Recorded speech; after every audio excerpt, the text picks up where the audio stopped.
How are those first couple of days of practice where you got to get some of the younger guys a little bit more looks? Good. I think that's the whole reason for going to a bowl game is because of that. You should get to take those freshmen, the redshirted kids, the kids that haven't played really all season, and get them really go back to base fundamentals. It really becomes, as we look at it, as 5 days of spring practice.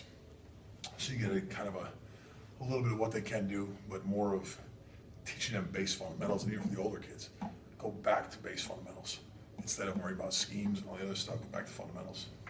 Were you satisfied how they did?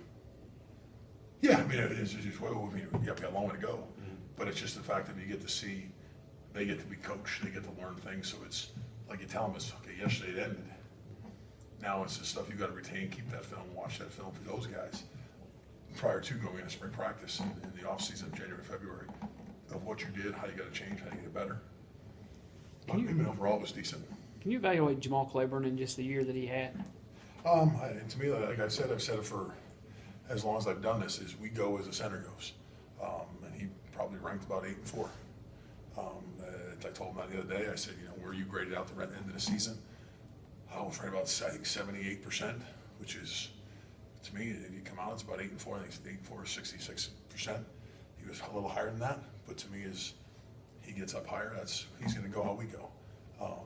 I think he learned quite a bit this season how to do things. He's got to still learn to become a better player, become a better leader, become a better center, become a better, leader of the offensive line and the offense, and take that role. I think. And sitting down talking the last couple of days, that's what he's got to go into this offseason, go into really this game and into the offseason. That's what he has to take, and he's got to start in the weight. I mean, this game obviously, but then into the weight room and into the offseason training to be that leader, to be the guy that everyone's going to look at, and he's going to control the team.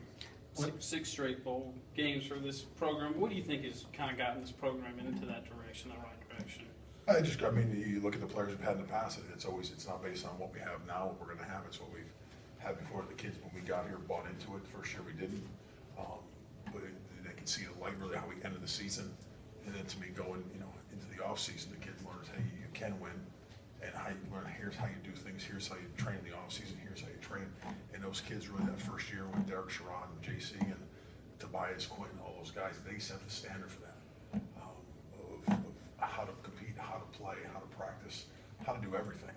And to me, that's what it's kind of trickled down the same thing, but you go into these, the rich get richer. And how that happens is these bowl practices, because teams that don't make a bowl game, they haven't practiced, they haven't done a football since Thanksgiving.